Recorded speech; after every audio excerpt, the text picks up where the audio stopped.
지난 몇 주간 들으셨겠지만 지금 교회는 성령 강림 후에 주일들을 보내고 있습니다. 성령 강림 사건은 예수님께서 부활하신 후 50일 뒤에 예수님께서 약속하신 성령님을 제자들이 마가의 다락방에 모여 기도하며 기다리다가 성령을 받게 된 그러한 사건이죠. 그래서 오늘 저도 여러분과 성령님에 대해서 그리고 오순절 성령 강림 사건에 대한 말씀을 통해 은혜를 나누고자 합니다. 오래전에 자동차라는, 오늘은 뭐 자동차가 너무 다양하고 많아지고 그렇지만 자동차가 처음 생길 때, 낯설 때 이제 그렇게 좀 여러 가지 일들이 있었는데 좀 그때 시절에 영국에서 벌어졌던 이야기라고 하는데요. 이 귀족 신분을 가졌던 이 한 사람이 이제 어릴 때부터 친했던 친구가 있었습니다. 그 친구는 이제 농사를 이제 하던 친구였는데 그 친구 농부는 여러 마리의 소를 가지고 이제 농사를 열심히 짓는 그러한 성실한 친구였습니다. 그런데 이제 자동차가 생겼으니까 이제 이 귀족 친구의 마음에는 좀 트럭 같은 좀 좋은 차를 선물해주면 좀 손쉽게 농사일을 할 수 있지 않을까 그런 마음이 들어서 좀 큰맘 먹고 그에게 트럭을 선물을 해주게 됐습니다. 그리고 이제 며칠 뒤에 친구가 정말 트럭을 잘 쓰나 이제 보려고 이제 방문을 하게 됐는데 이게 웬일입니까? 트럭을 보러 갔는데 이제 친구를 보자마자 너무 깜짝 놀란 거예요. 왜 그랬을까요? 왜냐하면 그 트럭을 이 황소 서너 마리에 이렇게 끈으로 묶어가지고 황소들이 트럭을 이렇게 끊으려고 아주 아둥바둥 노력하는 그런 모습을 봤기 때문입니다. 그러니까 잘못된 거죠. 너무 황당하죠. 트럭이 황소를 이제 세워야 되는데 황소가 트럭을 끄는 그런 어처구니 없는 장면을 보게 된 겁니다. 그러니까 트럭은 받았지만 어떻게 써야 될지를 전혀 몰랐던 것이죠. 그러니까 귀족 친구는 그 장면을 보고 한참 웃은 뒤에 여보게 친구, 트럭은 황소들이 끄는 것이 아니야. 자 보라고. 트럭에 휘발을 넣고 시동을 건 뒤에 운전을 하게 되면 수십 마리의 황소까지도 트럭에 실어서 쉽게 나를 수 있단 말이야. 이렇게 얘기를 해주면서 시운전을 직접 해주고 친절하게 어떻게 트럭을 사용하는지 이제 알려줬다라는 그런 웃지 못할 이야기입니다. 자동차라는 것을 처음 보는 시절이니까 뭐 그럴 수도 있겠다 싶네요. 그런데 이 재미있는 일화가 사실 생각해보면 성령님과 우리 그리스도인들 사이의 그 관계를 보여준다라는 생각이 듭니다. 마치 황소들이 끌리지 않는 트럭을 낑낑대며 끄는 것처럼 성령 받기 전 우리들은 우리의 인생을 우리의 힘만으로 끌어가려고 부단히 애를 씁니다. 하지만 사실 잘 굴러갈 리가 없죠. 그런데 성령을 받으면 어떻게 될까요? 트럭에 시동을 걸고 무거운 황소들을 손쉽게 태워갈 수 있는 것처럼 하나님의 영에 이끌려 가게 되면 무거운 인생의 문제들도 주님의 능력에 의지하여 순조롭게 앞으로 나아가는 것입니다. 이러한 은혜가 우리 모두에게 있기를 소원합니다. 아마 교회 다니시면서 성령 받아라, 성령 충만해야 된다 이런 얘기를 많이 들으셨을 겁니다. 아까 우리 또 기도자께서 또 그러한 기도를 또 은혜롭게 해주셨는데요. 오늘 본문 말씀도 그렇고요. 주변에서 성령 받았다라는 그런 성령을 받았다라고 말씀하시는 그런 분들의 간증을 이렇게 들었게 되면 마치 성령을 받았다라는 것은 매우 아주 신비한 어떠한 체험, 또 아주 강렬한 영적 체험을 하는 것, 이런 것으로 이해하게 됩니다. 그래서 어떤 성도님들은 내가 아직 그런 체험을 못했는데 내가 성령 아직 못 받은 것 같아 이러면서 조금 뭐랄까요, 그런 좀 어떤 그 실망, 자기에 대한 실망과 어떤 약간의 그런 길티 이런 생각을 좀 하게 되는데요. 또 처음 신앙생활 하시는 분들은 또 성령을 받아라, 뭐 이렇게 성령을 받게 되면 혹시 좀 이렇게 좀 이상해지는 거 아닌가? 뭐 좀 광신도가 되는 거 아니야? 이러면서 괜히 걱정도 하고 또 주변에서 성령 받아야 돼 막 이렇게 권유를 하면 좀 부담스럽게 느끼는 그런 분들을 많이 만나게 됩니다. 그런데 성령 받는다는 사실이 그렇게 사실 어떤 신비롭고 강렬한 현상으로만 국한시키는 것은 사실은 성령에 대해서 매우 단순하게 이해하는 것이다 라는 것을 좀 먼저 말씀드리고 싶습니다. 그러한 강렬한 체험은 분명히 성령 체험의 중요한 현상이라고 할 수 있습니다. 하지만 성령을 받는다라는 것, 성령 충만해서 변화한다라는 것은 그러한 현상보다 훨씬 더 큰 어마어마한 의미가 여기에 담겨 있음을 우리가 알아야 합니다. 그래서 저는 오늘 사도들과 초대교회 교인들이 성령을 받는 사건을 성경 전체의 맥락 속에서 바라보면서 이 사건이 얼마나 중요한 사건이고 신앙에 있어서 정말로 새로운 패러다임, 우리가 패러다임이라고 붙일 수 있을 정도의 그러한 어떠한 새로운 점들을 우리 가운데 열어주는 것인지를 말씀드려보고자 합니다. 일단 그 전에 성령이란 무엇인지 우리가 좀 알 필요가 있겠는데요. 우선 성령이란 그 말의 뜻을 보자면 성스러운 영, 거룩한 영을 가리키죠. 사실 성령은 오늘 사도행전에서 나오고 있지만 신약시대 초대교회에서야 비로소 등장한 존재가 아닙니다. 구약시대, 아니 태초부터 이미 존재하신 분입니다. 창세기 1장 2절에 이러한 구절이 나옵니다. 잘 아시는 구절일 텐데, 땅이 혼돈하고 공허하며 흑암이 깊음 위에 있고 하나님의 신은 수면에 운행하니라. 이 구절에 있는 하나님의 신이 바로 성령님입니다. 또 구약시대를 거치면서 사울왕이나 다윗왕과 같은 몇몇 왕들이나 또 이사야, 예레미야 이런 여러 예언자들한테 성령님이 임하셨습니다. 구약에서는 이제 창세기 1장 말처럼 성령이라는 말보다는 하나님의 신이다, 하나님의 신을 받았다 이런 표현들이 많이 등장하는데요. 다만 구약시대는 왕이나 예언자나 선지자나 또 제사장과 같은 몇몇 특별한 사람들에게만 성령이 임한 것으로 이제 기록이 되어 있습니다.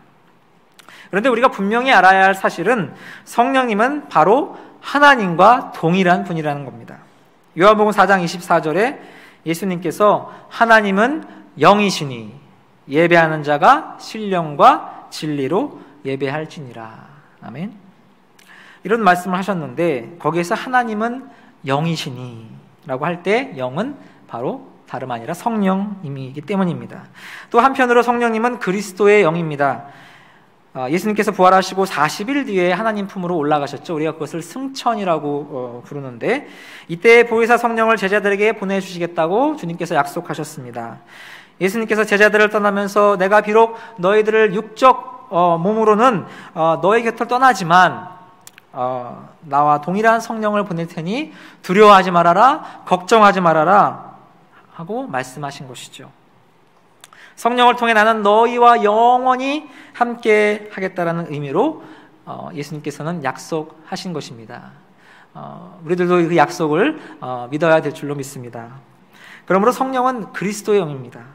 여기서 성부, 성자, 성령이 하나임을 고백하는 기독교의 가장 근본 신앙 고백인 바로 삼위일체 신앙이 입증되는 것입니다. 거꾸로 말하면 하나님의 말씀과 뜻이 아닌, 그리고 예수님의 말씀과 사역과 어긋나는 성령은 사실은 성령이 아니라고도 할 수 있습니다. 하나님은 영이시기에 성령을 통해서 이 세상과 만물과 역사와 우주를 다스리십니다. 그러므로요, 우리 영적 존재인, 우리 인간이 영적인 존재인데 이 영적인 존재인은 말할 나위도 없겠죠. 우리 영적 존재로서 우리 인간들은 이미 성령님과 관계하고 있는데, 다만 하나님과 예수님을 알지 못할 때는 성령의 존재를 느끼지 못하고 죄로 인해서 그 존재가 우리의 가운데 가려져 있는 것입니다. 그때 우리의 존재의 저 깊은 곳에서 성령님은 말할 수 없는 탄식을 하고 계시다라고 말씀은 증언하고 있습니다. 하지만 하나님을 믿고 예수님의 십자가와 부활의 진리를 믿고 구원의 확신을 얻게 되면 성령님께서 내 안에서 본격적으로 활동하시게 되는 것이죠. 아마 여러분 안에서 지금 이 순간 성령님께서 활동하고 계시리라 믿습니다. 아까 말씀드렸듯이 우리가 흔히 성령 충만을 받으라 하는데요, 성령 충만함이란 내 영혼이 하나님의 영, 하나님의 뜻, 또 그리스도의 영, 그리스도의 뜻과 말씀으로 가득 차서 더 이상 내 영혼이 악한 것에 유혹되지 아니하고 세상 풍파에 비록 시달린다고 할지라도 견뎌내고 승리하게 됨을 말합니다. 인품으로나 인격으로나 인간관계에 있어서나 인생의 열매에 있어서나 풍성하고 훌륭하며 하나님 보시기에 칭찬받을 만한 사람이 되는 것입니다. 예수 그리스도를 온전히 닮아가는 삶이 우리 그리스도인들의 목표이죠. 그리고 구원의 완성이기 때문에 성령 충만을 받으라라고 그렇게 강조하는 것입니다. 성령이 아니하고서는 그 모든 것이 우리 삶의 어떠한 것이라도 가능하지 않기 때문입니다. 부디 우리 새신교회 성도 여러분들 모두가 이러한 성령의 충만함을 받으시기를 주님의 이름으로 축복합니다. 성경 속에서 성령님의 여러 가지 특징들을 우리가 발견할 수 있는데요. 특별히 오늘 우리가 봉독한 말씀 가운데서 성령님과 관련해서 독특하고도 그러면서도 아주 강력한 메시지가 발견이 됩니다. 오늘 그것을 여러분과 나누고자 합니다.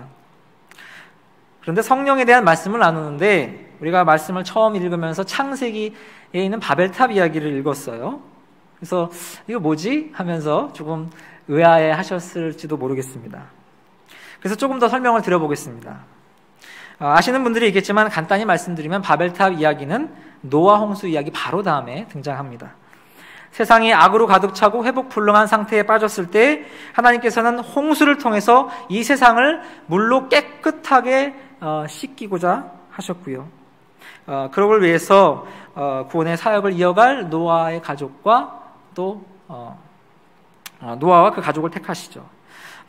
그래서 하나님께서는 방주의 노아 가족과 다른 피조물들의 생명 씨앗들을 태우시고 또 구원하시게 됩니다. 그리고 이제 물이 다 빠지고 방주에서 이제 무태로 내려오게 됐을 때 노아 가족과 다른 피조물과 모두 함께 있는 자리에서 무지개를 통해서 새로운 언약, 하나님과의 새로운 신앙, 이러한 계약을 맺게 됩니다. 그리고 바로 이어서 등장한 이야기가 바벨탑 이야기다라는 점을 여러분 먼저 기억해 주시길 바랍니다. 여기서 바벨탑은요, 학자들에 의하면 고대 근동 지방에 마루둑이라고 하는 그런 신이 있습니다. 그런 신을 섬기는 신전인데요, 이제 지구라트라고 불립니다. 그래서 지금 근동 지방에 한번 가보시면 그런 지구라트가 이렇게 남아 있는 것을 이렇게 볼 수가 있는데요. 하지만 성경은 더 큰 상징을 이 바벨탑 이야기에 담고 있습니다. 창세기 11장 3절을 보시면 이렇게 쓰여 있죠. 서로 말하되 자 벽돌을 만들어 견고히 굽자 하고 이에 벽돌로 돌을 대신하여 역청으로 진흙을 대신하고. 여기서 벽돌로 돌을 대신하자 이렇게 얘기를 하는데요.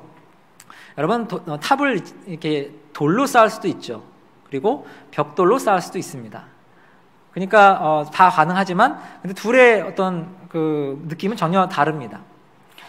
돌로 쌓는 것 이렇게 뭐 쉽지 않습니다만은 어찌 됐건 돌이라는 것은 이제 자연에서 직접 갖고 와서 그것을 잘 이렇게 각을 맞춰가지고 이렇게 쌓아가는 것이죠. 그런데 벽돌로 쌓는다는 것은 전혀 다릅니다. 벽돌은 뭡니까? 진흙을 이렇게 네모 반듯하게 빚어가지고 그 아주 뜨거운 불에다가 아주 오랜 시간 동안 구워서 이제 내놓은 것이 이제 벽돌이지 않습니까? 그러니까 인간의 가공이 들어간 겁니다. 자연으로부터 직접 얻은 게 아니라 가공을 한 거예요. 또 3절에 보면 재미있는 단어 하나가 나옵니다. 이 역청이라는 단어인데요. 역청은 히브리어로 헤메르라는 단어입니다. 그런데 이 단어가 이 끓다라는 뜻을 가진 하마르라고 하는 단어에서 이제 파생이 됐다고 해요. 자, 여러분 중동 지역 하면 뭘로 지금 가장 유명하죠?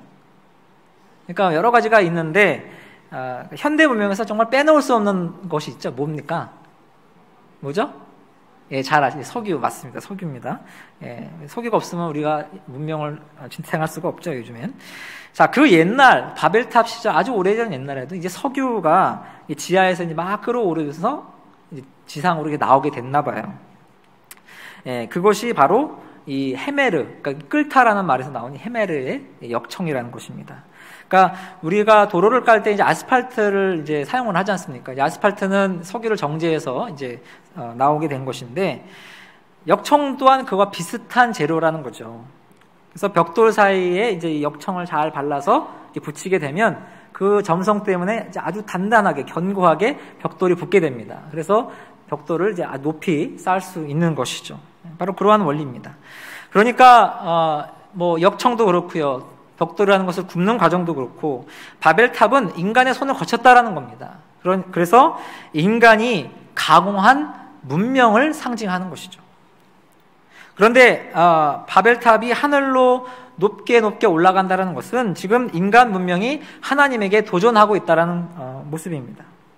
그리고 지금 어떻습니까? 노아의 약속이 이루어진 지 정말 얼마 안 된 지금 상황이거든요.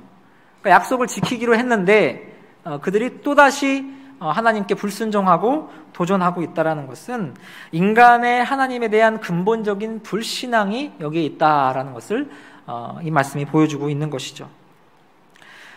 그런데 성경 전체를 큰 시야로 이렇게 구약과 신약 전체를 이렇게 보게 되면요, 사실은 상관이 전혀 없을 것 같은 이 바벨탑 이야기와 또 사도행전의 성령 강림 사건이 이렇게 묘하게도 연결된다라는 것입니다. 한번 들어봐 주시길 바랍니다. 바벨탑을 쌓은 사람들은 하나님께서 언어를 나누셨습니다. 그래서 그들을 흩어 놓으셨죠. 그들을 흩어주고 말았습니다. 그런데 하나님께서는 이제는 새로운 구원의 사역을 또 다시 이끌어가기 위해서 또 사람들을 부르십니다. 그 첫 번째 사람이 바벨탑 사건 바로 이어서 12장, 창세기 12장에 등장하는데 그게 누구죠? 바로 잘 아시는 아브라함이죠. 그런데요, 역사는 반복된다고 하죠. 그것처럼 인간들은 바벨탑을 세운 사람들과 같이 계속해서 하나님께 도전하고 불순종합니다. 그 이후에 하나님께서는 또 그들을 위해서 모세를 세우시고 사사들을 세우시고 예언자들을 세우시고 계속해서 끊임없이 사람들을 하나님의 구원의 역사에 동참시키려고 하셨습니다. 구약의 내용이 굉장히 많지만요, 사실은 이게 구약 내용 전체의 핵심 테마입니다. 그런데 사람들은 끝까지 하나님께 돌아오지 않고 있다는 것이죠. 그래서 하나님께서는 어떤 결단을 내리셨습니까? 당신이 사랑하시는 우리 인간들과 온 피조물들을 위해 이 땅에 직접 육신을 입고 내려오신 것입니다. 할렐루야. 그것이 바로 성육신과 그리스도 사건이지 않습니까? 이제 예수 그리스도께서는 십자가를 지셨다가 부활 승천하시어 이제 제자들에게 당신의 영인 성령님을 제자들과 그리스도인들에게 보내신 것이 바로 오늘 본문 말씀입니다. 그래서 예수 그리스도를 믿고 따르는 교회 공동체를 통해 새로운 언약이 세워지고 진정한 하나님의 나라와 구원을 이루어가는 역사가 시작되려는 그야말로 엄청나게 중요한 순간이 바로 오늘 사도행전의 장면입니다. 그래서 오늘 두 본문인 창세기 11장과 사도행전 2장을 자세히 비교해서 읽어보시면 좀 묘하게 서로 대조되는 부분들이 있음을 발견하게 되실 겁니다. 한번 댁에 가셔서 직접 비교도 해보시고 묵상도 해보시기를 권면드립니다. 여러 가지 은혜를 받으실 줄로 믿습니다. 오늘은 제가 묵상해 본 것 몇 가지를 말씀드려 보겠습니다. 첫 번째로 바벨탑 이야기에서는 사람들이 바벨탑을 지금 위로 쌓아 올라가고 있습니다. 방향이 위로 이렇게 올라가는 것이죠. 하지만 오순절 성령 이야기는 어떻습니까? 성령 강림, 하늘에서 성령님이 아래로 이 땅으로 내려오고 있습니다. 방향이 정반대로 아래라는 거죠. 그런데 이 단순한 방향의 차이로 그치지 않다라는 겁니다. 바벨탑이 위로 이렇게 올라가려는 것처럼 인간 문명은 지금도 그렇지 않습니까? 제일 위에 있는 사람들이 그런 자들이 바로 최고라고 여긴다는 것이죠. 그리고 위로 올라가기 위해서 어떻게 합니까? 아래에 있는 사람들을 밟고 희생시킵니다. 하나님처럼 높아지겠다는 높은 자들의 영적 교만이 낮은 자들에 대한 착취와 억압으로 이어지고 있는 것입니다. 이러한 모습들이 사실은 오늘날까지의 우리 인간의 문명의 역사입니다. 하지만 성령님은 어떻습니까? 아래로 내려오십니다. 이는 예수님께서 하늘의 보좌를 내려놓고 겸손하게 인간으로 오셔서 가장 낮은 자들과 함께하며 그들을 섬기신 것과 맥을 같이 합니다. 여기서 오늘 사도행전 2장 3절에서 성령이 마치 불의 혀처럼 갈라집니다. 그러면서 각 사람 머리 위에 불꽃 같은 것이 하나하나 머리 위에 다 개별적으로 놓여졌다라는 장면이 나오는데요. 그 장면을 우리가 좀 주목을 해봐야 될 것 같아요. 처음에 말씀드렸듯이 구약시대 때 성령은요, 특별한 어떤 특정한 사람들에게만 임했다라는 것이죠. 그런데 신학은 전혀 달라지고 있다는 겁니다. 여러분, 구약시대의 성막 구조를 봐도 좀 비슷한 게 있는데요. 성막 구조 아시겠지만 지성소랑 성소 안에 지성소가 있고 성소가 있는데 그 지성소를 가르는 휘장이 있습니다. 근데 그 지성소 안에는 아무나 못 들어가요. 뭐 일반 사람은 물론이고 제사장들도 못 들어갑니다. 단 하나 대제사장만, 그것도 1년에 한 번만 들어가게 돼 있어요. 그렇게 하나님과 인간이 분리되어 있었던 것입니다. 그런데 예수님께서 십자가에 돌아가신 그 시각에 성소와 지성소를 나누던 휘장이 찢어져 버렸다라는 그런 사건이 성경에 기록이 되어 있는데요. 이것은 무엇을 말하는 겁니까? 이제 하나님과 인간 사이의 가로막힌 장벽이 예수 그리스도로 말미암아 더 이상은 필요 없고 없어졌다라는 것을 말하는 것입니다. 이처럼 성령 임재 때 각 사람 위에 성령의 불꽃이 놓여져 있었다. 그것은 하나님이 그들에게 각자에게 임재하고 있다라는 것이죠. 저는 이걸 조금 요즘 좀 재밌는 말로 영적 민주화다 이렇게 부르고 싶습니다. 요즘 민주주의 시대잖아요. 민주화를 우리 부르짖고 있는데 영적인 민주화 마찬가지입니다. 이제 누구를 통하지 않고서도 하나님과 직접 만날 수 있는 길이 이제 열리게 된 것이죠. 우리 모두가 언제라도 기도를 하면 지금 이 순간이라도 하나님과 직접 만날 수 있는 영적 특권을 우리가 누리게 된 줄로 믿으시기를 바랍니다.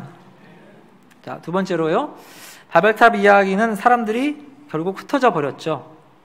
하지만 오순절 사건에서는 정반대로 각 지역에서 성도들이 모여들고 있는 것을 보게 됩니다. 오늘 본문 말씀 2장 9절에서 11절을 보시면 다양한 지역들의 이름들이 등장합니다.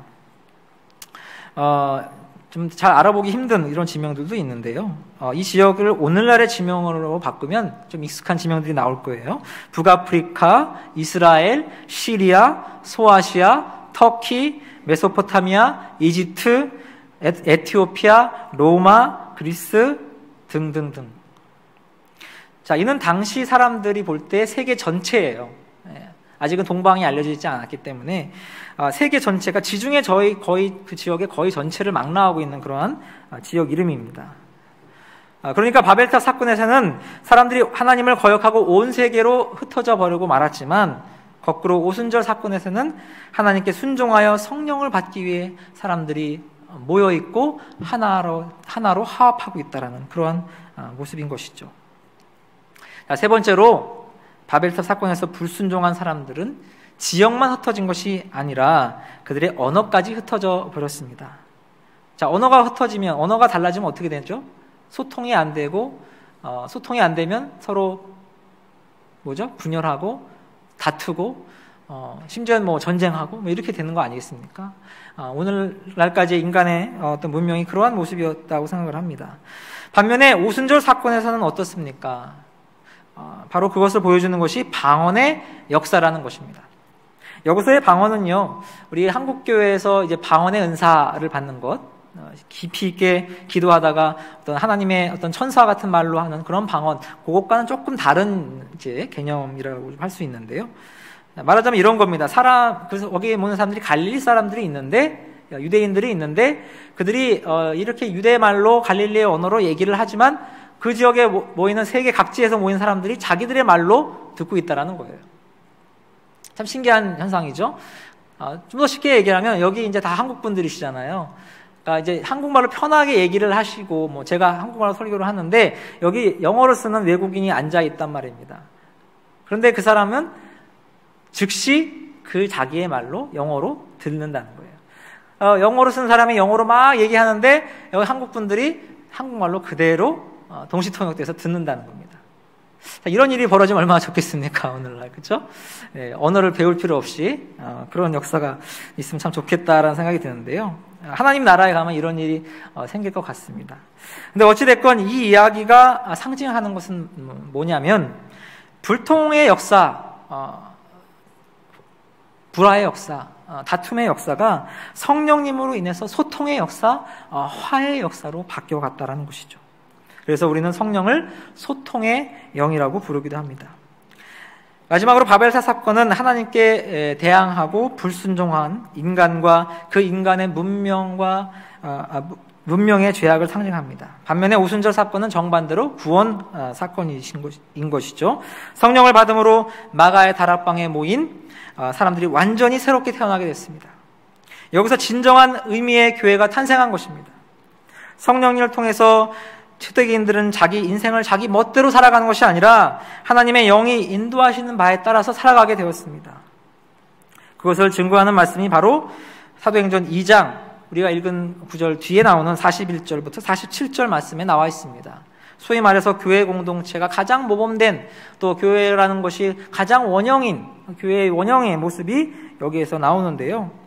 여기에 여러 가지 이야기가 있지만 여기서 제가 말씀드리고 싶은 것은 믿는 사람들이 함께 모여 있고 날마다 마음을 같이 한다라는 구절이 있는데요.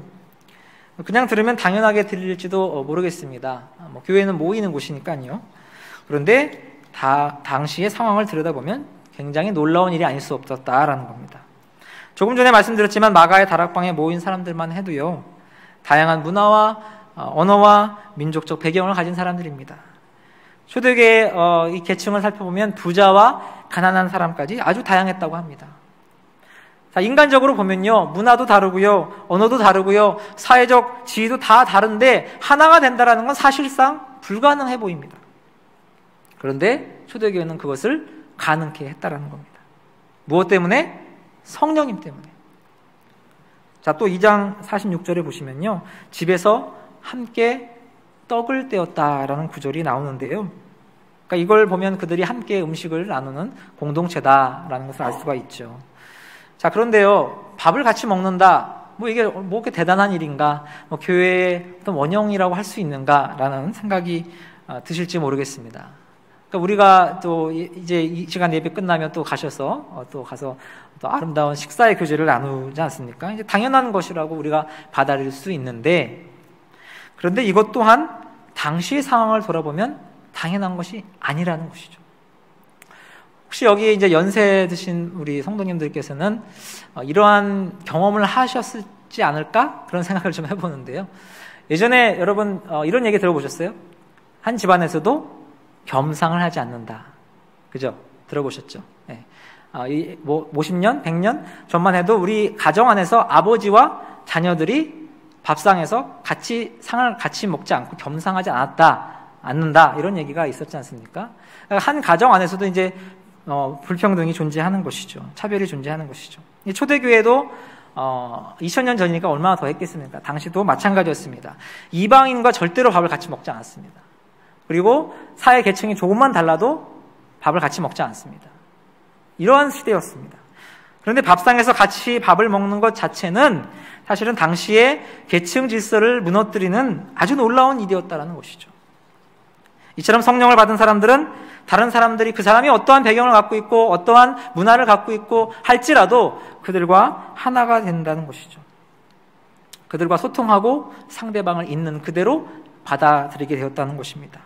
심지어 자신들의 이제는 물건까지 나눠 쓰게 되고요, 자신의 좀 여유가 있는 분들은 재산을 팔아서 가난한 사람들에게까지도 자신의 어떤 그러한 것들을 나눠주고 또 도와주고 이렇게 세워주는 그러한 정도로 서로를 사랑하는 공동체가 되었다는 것이죠. 이건 다른 인간적인 노력으로 되는 것이 아니라 무엇 때문에? 바로 성령을 받았기 때문에 가능했던 것인 줄로 믿습니다.